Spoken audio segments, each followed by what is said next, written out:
Saluran kanal Korintus ini memiliki suatu yang keistimewaan. Channel ini bukanlah salah satu channel yang paling sibuk di dunia seperti Kiel atau seperti yang menjadi yang paling strategis seperti Panama atau Suez. Yang paling menonjol dan channel yang terpanjang seperti channel terbesar di Tiongkok. Apa yang menjadi ciri khas channel Korintus ini ialah sesuatu yang tidak dapat diukur secara fisik dan kasat mata. Karena channel ini sangat indah dan sering dikunjungi oleh turis mancanegara.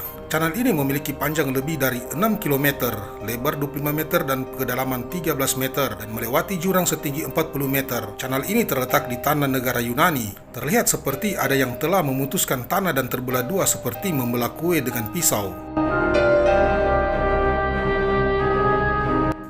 Ide yang membuat channel ini pada tahun 630 sebelum Masehi. Waktu pun berlalu, pembuatan channel ini sempat berhenti dan kembali dibangun channel ini pada tahun 1993. Meskipun ada saluran yang paling spektakuler saat ini seperti saluran Suez, tapi saluran channel Korintus ini mungkin salah satu karya teknik yang paling spektakuler di dunia. Bukan karena hanya kecantikannya dan ukurannya, tetapi juga karena sejarahnya yang menakjubkan dan sangat milenial.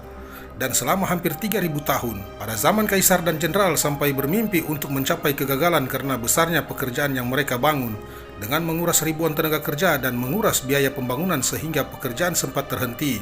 Sebuah kapal melewati Channel Korintus Yunani. Saluran Korintus ada jalur air 6 km. Saluran Korintus ada jalur air 6 km, panjangnya yang tersambung dengan Laut Aegea dengan Laut Hitam. Saluran ini sangat memungkinkan untuk penghematan 400 km. Lebih dari 10.000 kapal yang melintasi setiap tahunnya. Setiap tahunnya banyak kapal pesiar yang melewati channel ini untuk berlayar. Untuk pelayaran unik dari Dubrovnik ke Athena.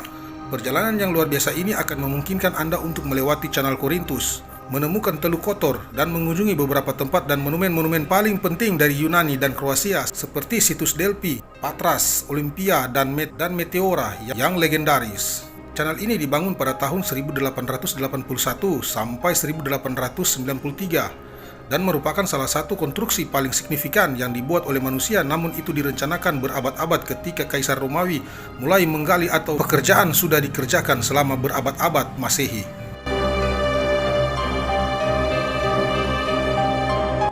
Channel Korintus ini juga terkenal dengan kota kuno, sekarang menjadi situs arkeologi yang mengesankan.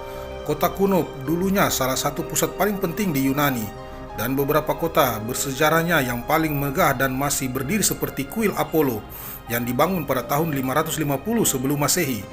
Kanal ini awalnya diusulkan pada zaman klasik dan upaya gagal dibuat untuk membangunnya pada abad ke-1 Masehi. Konstruksinya dimulai di tahun 1881, tetapi terhalang oleh masalah demi masalah dan juga masalah keuangan sehingga membuat pembangunan bangkrut. Masalah terus berdatangan karena sempitnya channel yang mereka buat dan menjadi masalah navigasi juga.